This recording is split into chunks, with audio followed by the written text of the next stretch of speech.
मुख्यमंत्री पुष्कर सिंह धामी आज अपने निर्धारित कार्यक्रम के अनुसार केदारनाथ धाम पहुंचे। सोशल डिस्टेंसिंग का पालन करते हुए बाबा केदारनाथ भगवान के सीएम ने किए दर्शन।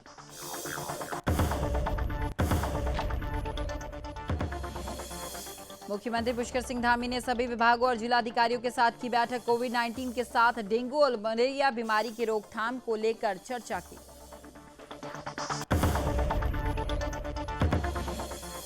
चारधाम यात्रा के लिए पंजीकरण में अब हर यात्री को आधार नंबर देना होगा जरूरी। 6 अक्टूबर से शुरू होगी यह व्यवस्था। अब तक कराया लगभग 70,000 यात्रियों ने पंजीकरण।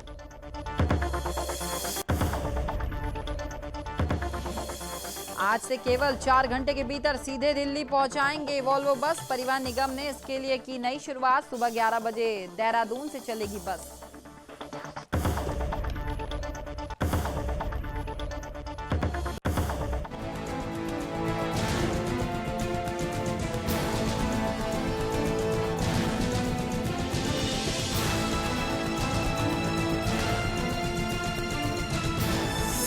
आप देख रहे हैं सुदर्शन न्यूज। नमस्कार, उत्तराखंड विशेष देख रहे हैं आप और मैं हूं आपके साथ स्मारिका ठाकरे। इस वक्त की सबसे बड़ी खबर का रुख करेंगे उत्तराखंड से, जो निकलकर सामने आई। आपको बता दें कि यात्रियों की संख्या पर लगे प्रतिबंध को अब हटा दिया गया है।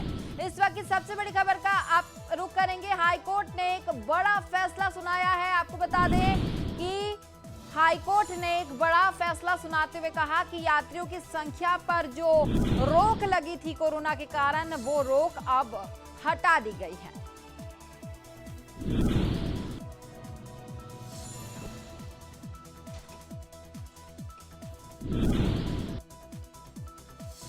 ज्यादा जानकारी के लिए हमारे साथ उत्तराखंड से हमारे ब्यूरो चीफ कृष्णा कुमार जुड़ चुके हैं। कृष्णा, हम आपसे जानना चाहेंगे कि किस तरीके से हाईकोर्ट का फैसला आया है और किस तरीके से ये रोक हटाई गई है। बिल्कुल स्मारिका, देखिए अब से कुछ समय पहले हाईकोर्ट ने चारधाम यात्रा शुरू करने के आदेश दिए थे, जिस पर हाईकोर्ट ने लंबे समय से रोक लगाई थी। लेकिन हाईकोर्ट ने यात्रियों की सीमित संख्या के साथ यात्रा शुरू करने के लिए सरकार को आदेश दिए थे। लेकिन उसके बावजूद सरकार ने अभी कुछ समय पहले, हम कह सकते हैं, हाईकोर्ट में याचिका डाली थी कि उत्तराखंड में जो चारधाम यात्रा चल रही है उसमें सीमित संख्या को हटाकर अब हटा दिया जाए, सीमित संख्या जो रखी हुई है। क्योंकि काफी लोग जो है कि मांग कर रहे हैं, स्थानीय निवासी की, चाहे हम बात करें, चाहे मंदिर से जुड़े संत समाज की बात करें, तो वो यात्रियों की संख्या में जो रुकावट आ रही थी उसको हटाने की मांग कर रहे थे, जिस पर आज हाईकोर्ट ने एक बड़ी राहत देते हुए उत्तराखंड सरकार को पूरी की पूरी रोक हटा ली है। अब उत्तराखंड सरकार पर निर्णय रहता है कि वो आगे किस तरीके से यात्रियों को अनुमति देती है आने की। क्योंकि आज सुबह ही हम कह सकते हैं देवस्थानम बोर्ड की बैठक हुई थी, जहां पर उन्होंने कहा था 6 अक्टूबर से जो है नए रजिस्ट्रेशन पंजीकरण होना शुरू हो जाएंगे ऑनलाइन यात्रा करने के लिए। क्योंकि अब तक की हम बात करें तो 15 अक्टूबर तक रजिस्ट्रेशन जो है वो पूरे उत्तराखंड आने के लिए चारधाम यात्रा के लिए हो चुके थे। लेकिन अब इस बीच एक बड़ा फैसला आज उत्तराखंड हाईकोर्ट का आया है, तो यही देखना होगा कि सरकार किस तरीके से अब इन नियमों में बदलाव करती है। स्मारिका, बिल्कुल कृष्णा, तमाम जानकारी के लिए आपका बहुत बहुत धन्यवाद। तो बढ़ेंगे आगे। मुख्यमंत्री पुष्कर सिंह धामी आज अपने निर्धारित कार्यक्रम के अनुसार केदारनाथ धाम पहुंचे। हेलीपैड पर देवस्थानम बोर्ड, जिला प्रशासनिक, तीर्थ पुरोहितों ने उनकी आवागमन की और उनका स्वागत भी किया। तो वहीं सोशल डिस्टेंसिंग का पालन करते हुए बाबा केदारनाथ भगवान के सीएम ने दर्शन किए। उनकी ओर से मुख्य पुजारी बागेश लिंग ने रुद्राभिषेक का पाठ भी किया और साथ ही देश और प्रदेश की खुशहाली की कामना भी की। देवस्थानम बोर्ड की ओर से उन्हें केदारनाथ भगवान का प्रसाद और रुद्राक्ष माला भेंट की गई, जिसके बाद मुख्यमंत्री गुरु शंकराचार्य जी के समाधि स्थल पर पहुंचे और वहां समाधि स्थल पुनर्निर्माण कार्य का उन्होंने निरीक्षण किया। आपको ये भी बताते चलें कि गुरु शंकराचार्य जी की मूर्ति को हेलीकॉप्टर से कुछ दिनों पूर्व ही केदारनाथ धाम जो है पहुंचाया गया था। मुख्यमंत्री ने संपूर्ण केदारनाथ धाम में चल रहे पुनर्निर्माण कार्यों का मौके पर अवलोकन भी किया है। उन्होंने पुनर्निर्माण में लगे अधिकारियों, इंजीनियर्स और मजदूरों के साथ श्रद्धालुओं से बातचीत भी की है। और यात्रा चालू होने के बीच में बहुत सारी जगह से लोगों को तमाम प्रकार की जो दिक्कतें हो रही थी उसको देखने के लिए, और साथ में जो पुनर्निर्माण के कार्य वहाँ चल रहे हैं केदारपुरी में, उनको मैं आज देखने गया था। केदारपुरी में अभी तक लगभग कुल मिलाकर 409 करोड़ रुपए का कार्य प्रस्तावित और चल रहे हैं दोनों मिलाकर, जिसमें 225 करोड़ का फेज 1 का जो काम है वो पूरा हो गया है और फेज 2 का निर्माणाधीन जो है 114 करोड़ है। फेज 2 में संविदा प्रक्रिया चल रही है और 70 करोड़ की है। इसी प्रकार से बद्रीनाथ में भी फेज 1 में 245 करोड़ ये स्वीकृत धनराशि है। गंगोत्री, यमुनोत्री सब मिलाकर जो निविदाएं निकली हैं अभी तक, जब से ये नई सरकार काम कर रही है भारतीय जनता पार्टी की 2017 के बाद, 708 करोड़ रुपए इन चारों धामों में प्रस्तावित हैं और काम चल रहा है।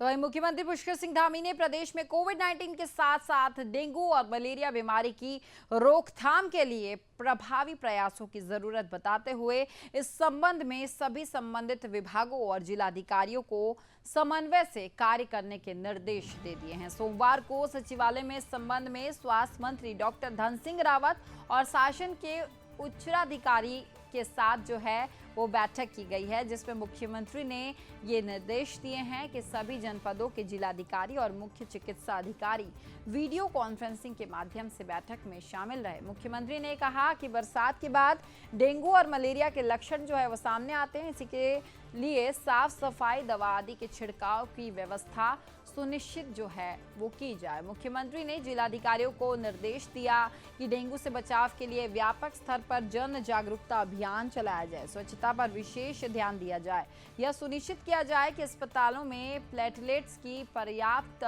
मात्रा जो है वो उपलब्ध हो। नगर निकायों की ओर से समय समय पर फॉगिंग भी की जाए और व्यापक स्तर पर स्वच्छता अभियान जो है वो चलाया जाए। मुख्यमंत्री ने कहा कि राज्य में कोरोना की रिकवरी रेट में तेजी से सुधार हुआ है, इस पर प्रभावी नियंत्रण बना रहे, इस दिशा में सतर्क रहने की जरूरत उन्होंने बताई है। तो वहीं उत्तराखंड में चारधाम यात्रा के लिए पंजीकरण में अब प्रत्येक यात्री को आधार नंबर देना जरूरी होगा। यह व्यवस्था 6 अक्टूबर से शुरू होने वाली है।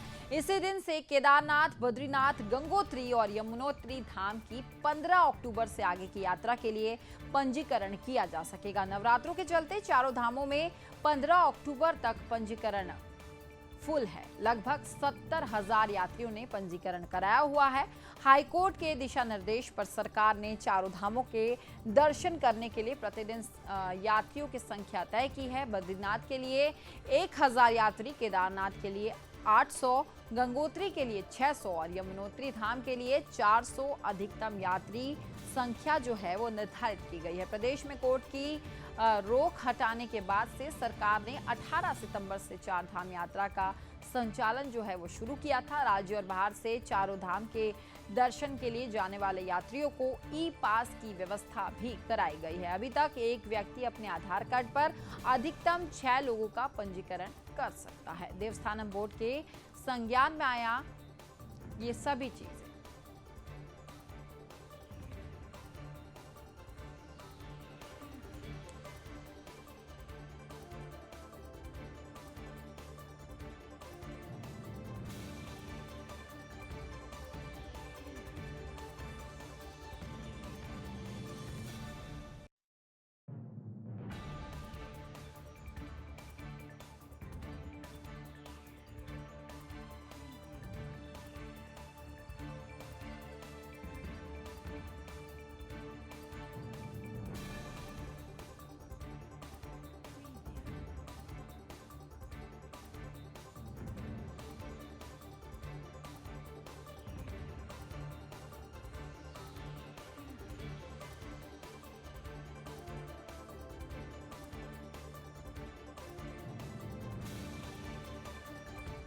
तो वहीं लखीमपुर खीरी कांड मामले में उत्तराखंड में सियासत जो है वो तेज हो गई है। कांग्रेस के प्रदेश अध्यक्ष गणेश गोदियाल के नेतृत्व में कांग्रेसियों ने कांग्रेस भवन में धरना देकर अपना विरोध जताया। कांग्रेस महासचिव प्रियंका गांधी वाड्रा के साथ हुए अभद्र व्यवहार के विरोध में कांग्रेसियों ने धरना प्रदर्शन दिया। तो वहीं प्रदेश अध्यक्ष गणेश गोदियाल ने कहा कि लखीमपुर खीरी में बीजेपी सरकार ने दुर्व्यवहार किया है। उन्होंने कहा कि इस घटना की कांग्रेस निंदा करती है।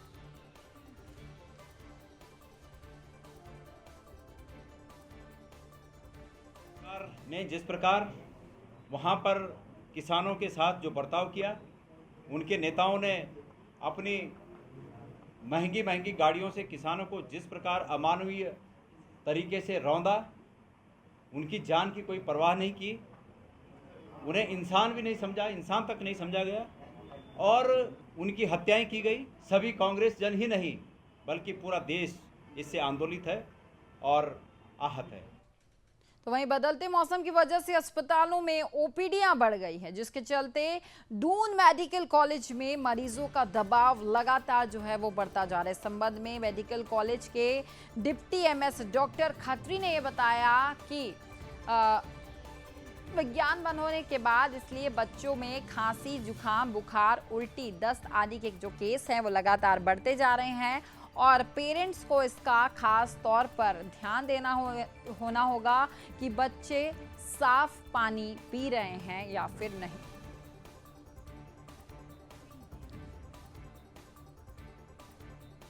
मौसम जो है बरसात जाने का टाइम है और हल्की सी सर्दी शुरू होने का समय है। तो टाइम जो है जब मौसम चेंज होता है तो बच्चे बहुत ही वल्नरेबल होते हैं। इनको डायरिया, डिसेंट्री, सर्दी, जुकाम, जॉन्डिस इस टाइप की इन्फेक्शंस लगने के चांसेस ज़्यादा रहते हैं, स्पेशली जो बरसात में वाटर बॉर्न डिसीजेज़ हैं। आप देख रहे होंगे आजकल डायरिया, डिसेंट्री के केसेस बढ़ गए हैं वार्डों में। एक दूसरा वायरल इन्फेक्शन भी काफ़ी ज़्यादा कॉमन हो रखा है। यूपी में तो काफ़ी जगह काफ़ी केसेस भी आए। तो वहीं उत्तराखंड परिवहन निगम अब वोल्वो से दिल्ली तक का सफर और आसान करने जा रही है। मंगलवार को निगम की ओर से विशेष वोल्वो शुरू की जा रही है, जो केवल 4 घंटे के भीतर सीधे दिल्ली पहुंचाएगी। देहरादून से दिल्ली तक बस का सफर जो है अभी करने में 7 से 8 घंटे लगते हैं। देहरादून से दिल्ली जाने में मेरठ और गाजियाबाद के आसपास ट्रैफिक जाम की वजह से इतना समय लग जाता है। अब परिवहन निगम ने इसके लिए नई शुरुआत की है। निगम की ओर से वोल्वो की एक्सप्रेस बस सेवा मंगलवार से शुरू होने जा रही है। बस सुबह 11 बजे देहरादून से चलेगी और 4 घंटे के भीतर दिल्ली पहुंच जाएगी। निगम के मंडल प्रबंधक संजय गुप्ता ने बताया कि यह वोल्वो सभी शहरों के भीतर नहीं जाएगी और ना ही इसका कहीं स्टॉप होने वाला है। रुड़की बाईपास के बाद मेरठ के नए एक्सप्रेसवे से होते हुए यह बस सीधे दिल्ली पहुंचाएगी।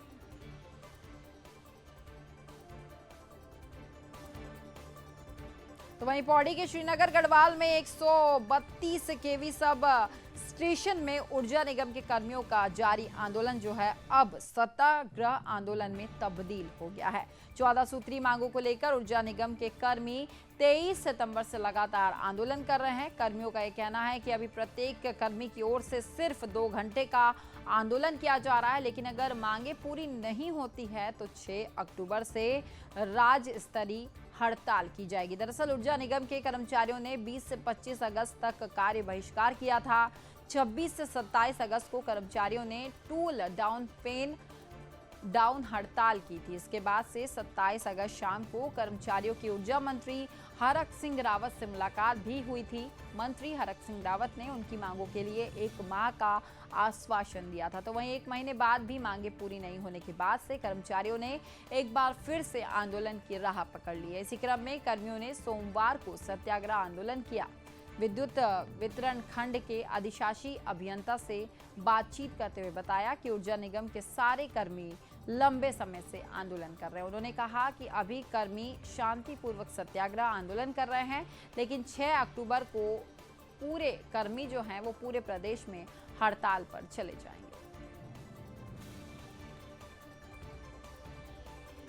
डाउन से कोई मतलब नहीं है। ये हमारी जो 6 तारीख से हड़ताल का नोटिस है हम उस पर कायम है और इसलिए हैं हम पिछले 4 साल से तमाम सड़कों से दफ्तरों में हम इस शासन प्रशासन और सरकार की दहलीज पर अपनी मांगों के लेकर गए और सरकार ने जब 2 बार हमसे समझौता किया, 2 बार लिखित समझौता, अभी 26 और 27 जुलाई को ऊर्जा मंत्री का लिखित समझौता हमारे पास है।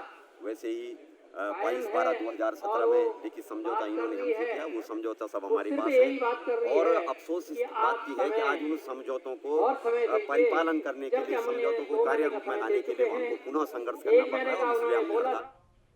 तो वहीं उत्तराखंड के जिलों से आए दिन धन परिवर्तन की खबरें लगातार सामने आती रहती है। इस बार भी ऐसा ही कुछ रामनगर और रुड़की में देखने को मिला है। धन परिवर्तन का खेल इस समय इतने जोरों पर है कि लोगों को अलग अलग तरीकों से लालच देकर धन परिवर्तन उनका किया जा रहा है, लेकिन वहीं इसका विरोध करने पर लोगों के साथ मारपीट भी की जाती है। देखिए हमारी खास रिपोर्ट।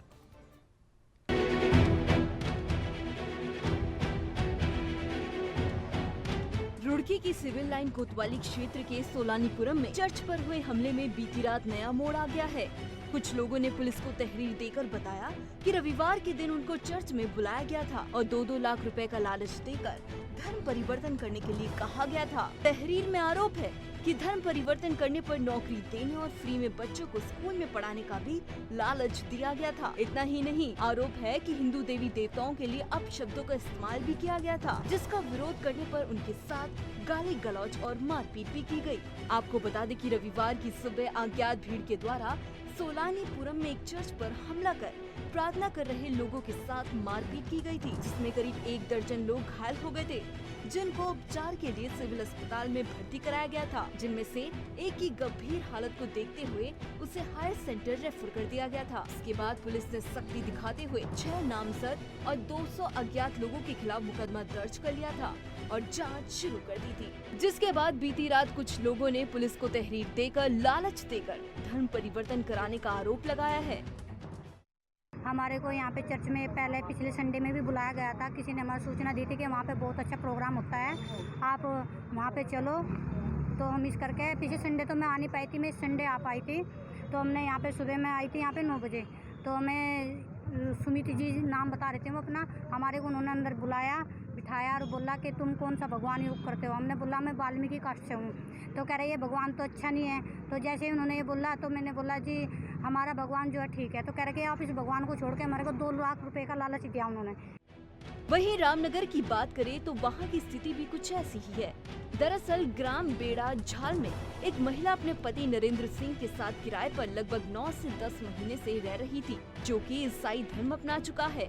लेकिन नरेंद्र और उसकी पत्नी की ओर से वहां आसपास के लोगों को ईसाई धर्म का प्रचार और धर्म परिवर्तन के लिए प्रलोभन दिया जा रहा था। लगभग 7 से 8 महीने से ईसाई की प्रार्थना को हिंदू धर्म के अनुसार शाम के समय काफी जोर शोर से किया जाता था, जिस कारण ग्रामीणों समेत बजरंग दल के लोगों में भी काफी आक्रोश है। इतना ही नहीं, उक्त व्यक्ति की आईडी में नरेंद्र बिष्ट रानीखेत का एड्रेस पाया गया।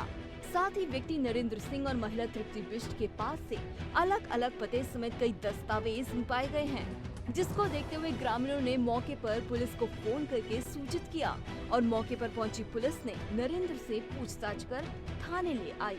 वहीं गांव वालों का कहना है कि इन दोनों के खिलाफ कड़ी से कड़ी कार्रवाई की जाए। थाना रामनगर के बेड़ा झाल क्षेत्र अंतर्गत एक मामला ये प्रकाश में आया कि एक ईसाई दंपत्ति किराए के मकान पे रह रहे थे, जिसमें मकान मालिकिन द्वारा उनका वेरिफिकेशन नहीं कराया गया था।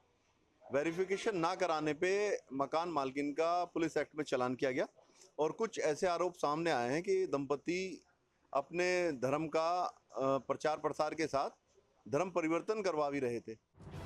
इन 2 खबरों के जरिए देखा आपने कि किस तरीके से जिहादी और मिशनरी देवभूमि में अपनी घुसपैठ जमाने की कोशिश में लगे हैं और भोले भाले गरीब लोगों को बहला फुसलाकर उनका धर्मांतरण करा रहे हैं। इसलिए अब आम लोगों को इस तरीके की गतिविधियों से सचेत रहने की सख्त जरूरत है, ताकि देवभूमि को जिहादी मानसिकता से बचाया जा सके।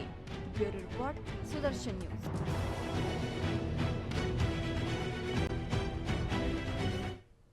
तो वहीं मसूरी में कुलदीप राजसानी की स्मृति में रक्तदान शिविर लगाया गया, जिसमें लोगों ने बढ़ चढ़कर हिस्सा लिया। तो वहीं मौके पर मौजूद उत्तराखंड होटल एंड रेस्टोरेंट के प्रदेश अध्यक्ष संदीप साहनी ने कहा कि रक्तदान ने मानवता की एकता को उजागर करने के साथ ही मानव बंधन को मजबूत किया है। उन्होंने रक्तदान जैसे नेक काम के लिए निस्वार्थ रूप से रक्तदान करने के लिए सभी रक्तदाताओं का धन्यवाद किया और उन्होंने क्लब की ओर से स्वास्थ्य, शिक्षा, स्वच्छता आदि जैसे कई क्षेत्रों में किए गए कार्यों की सराहना भी की। इस दौरान उन्होंने कहा कि शिविर उनके पिता की स्मृति में आयोजित किया जाता है और यह लगातार जारी रहेगा ताकि लोगों को जरूरत पड़ने पर मदद मिल सके। तो वहीं अस्पताल के डॉक्टर्स ने बताया कि रक्तदान करने से दिल की सेहत में सुधार, दिल की बीमारियों और स्ट्रोक के खतरों जो हैं वो लगातार कम हो जाते हैं। खून में आयरन की जो ज्यादा मात्रा दिल के दौरों के लिए खतरा बन सकती है। नियमित रूप से रक्तदान करने से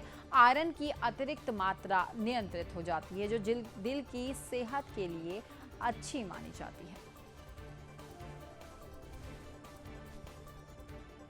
तो वहीं विगत माह हनुमान धाम रोड पर कनाडा में निवास करने वाले एनआरआई के बंद घर में से मोबाइल, पैसे, आभूषण चोरी करने के संबंध में थाने में मुकदमा दर्ज कराया गया, जिसके आधार पर उप निरीक्षक नरेंद्र कुमार ने एक टीम गठित कर 2 अभियुक्तों को गिरफ्तार किया है। पूछताछ में आरोपियों ने बताया कि चोरी के आभूषण उन्होंने अन्य 2 लोगों को दिए हैं। फिलहाल आरोपियों को जेल भेज दिया गया है।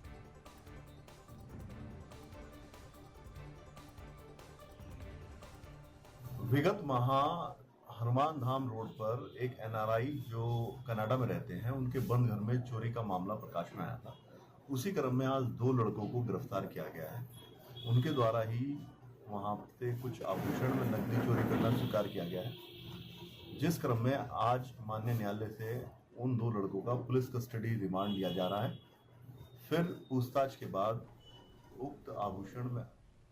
तो वहीं सुंदरखाल से आए ग्रामीणों का आरोप है कि हमारे मानव अधिकार को सरकार की ओर से अनदेखा किया जा रहा है। ना तो हमें बिजली, पानी, स्कूल, स्वास्थ्य केंद्र और गांव की सुविधा और कुछ भी उपलब्ध नहीं कराई जा रही है। हमने कोसी तटबंध, धारवाड़ सिंचाई के लिए गुल गांव के बीचों बीच आने जाने के लिए रास्ता और गांव में डॉक्टर भीमराव अंबेडकर की प्रतिमा लगाई है। गांव को अंबेडकर ग्राम घोषित करने के संबंध में हम समस्त ग्रामीण अनशन करने के लिए बाध्य होंगे, जिसकी पूर्ण जिम्मेदारी शासन और प्रशासन की होगी। ग्रामीणों ने आरोप लगाया है कि डॉक्टर भीमराव अंबेडकर की अनुसूचित जाति प्रवृत्ति भूमिहीन शिल्पकार समिति लंबे समय से लिखित में अपनी मांग रख रहे हैं, लेकिन बावजूद इसके ग्रामीण वासियों को आज तक मूलभूत सुविधाओं से वंचित रखा गया है। इतना ही नहीं, कुछ समय पहले चिंतन शिविर में आए मुख्यमंत्री तीरथ सिंह रावत ने यह घोषणा की थी कि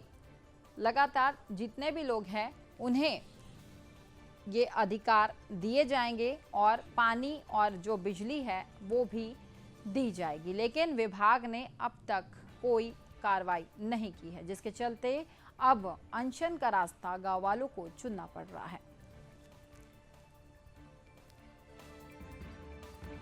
इसलिए सौंपा गया है कि जो 24 वनग्राम हैं, 24 वनग्रामों में अभी तक 130 साल से बसे हुए गांव हैं, जिनमें 90% शेड्यूल कास्ट के लोग रहते हैं। उनको अभी तक मूलभूत सुविधाओं से वंचित किया गया है। 50 से वहां पर 500 परिवार से अधिक शेड्यूल कास्ट के लोग हैं। मैं धना तो वहीं सितारगंज के एक निजी विद्यालय पर अभिभावकों की ओर से लगाए गए आरोप, जिसकी शिकायत शिक्षा मंत्री अरविंद पांडे और खंड शिक्षा अधिकारी से की गई। आरोप को निराधार बताते हुए स्कूल के संचालक भुवन चंद्र भट्ट ने उप जिलाधिकारी को निष्पक्ष जांच कराने के लिए सितारगंज के समस्त स्कूल प्रबंधकों और प्रधानाचार्य के साथ ज्ञापन सौंपा है, जिसमें एक अभिभावक ने उन पर आरोप लगाया है कि उनके बच्चों के साथ अध्यापकों ने मारपीट कर कोतवाली ले जाया गया और उनका उत्पीड़न भी किया गया। तो वहीं भुवन चंद्र भट्ट ने कहा कि फीस मांगने पर बच्चों के पिता और उनकी बहन ने मेरे खिलाफ झूठे आरोप लगाए और मेरे साथ फोन पर अभद्र भाषा का इस्तेमाल कर स्कूल बंद करवाने की धमकी दी। इसी को लेकर पब्लिक स्कूल एसोसिएशन की ओर से एक ज्ञापन उप जिलाधिकारी तुषार सैनी को जांच के लिए दिया गया और मांग की गई कि ऐसे अभिभावकों को उत्पीड़न करने से रोका जाए, नहीं तो निजी स्कूल प्रबंधक नगर के स्कूल बंद करने को मजबूर हो जाएंगे।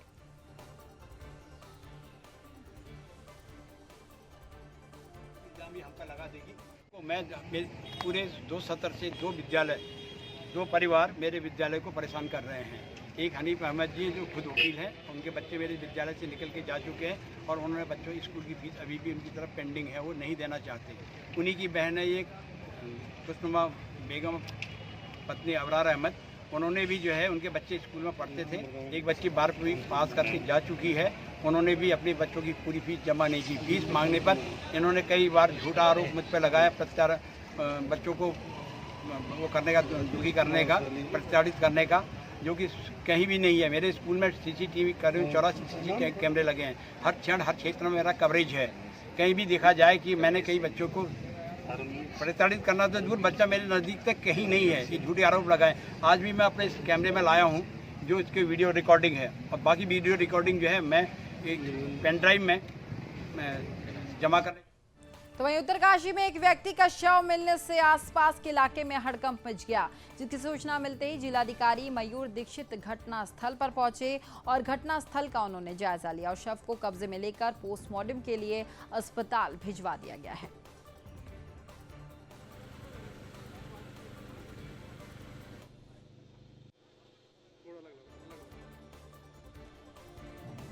तो वहीं दैनिक जन कर्मचारी संघ ने समान कार्य सम्मान वेतन के लिए आज DFO कार्यालय कालसी में अपनी मांगों को लेकर धरना प्रदर्शन दिया है।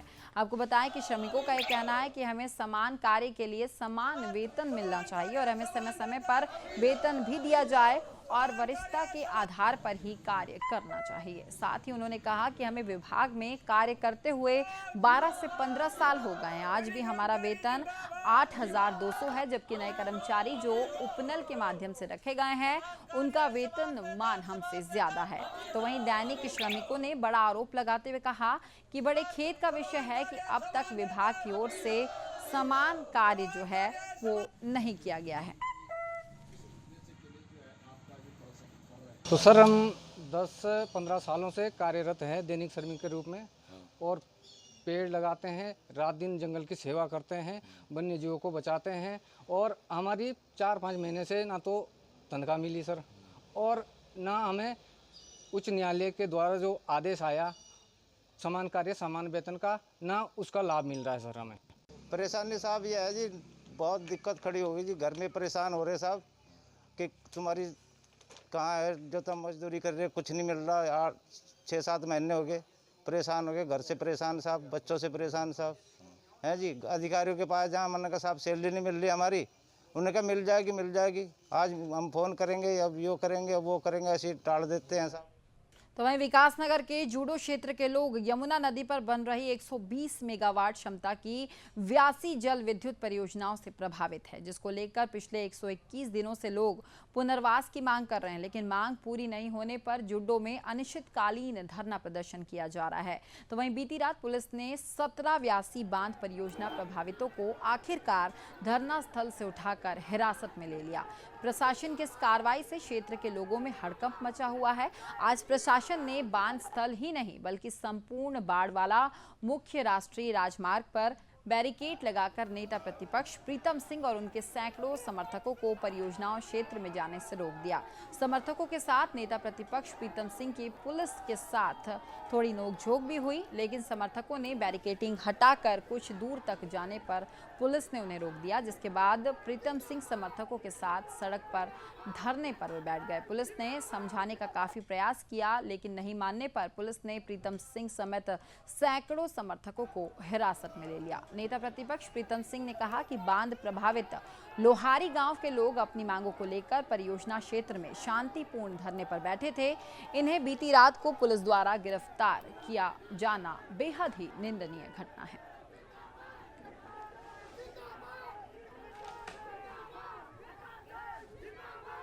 तो फिलहाल उत्तराखंड विशेष में इतना है, लेकिन सुदर्शन न्यूज में खबरों का सिलसिला लगातार जारी रहेगा।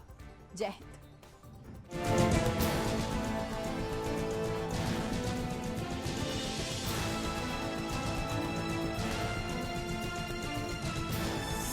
आप देख रहे हैं सुदर्शन न्यूज।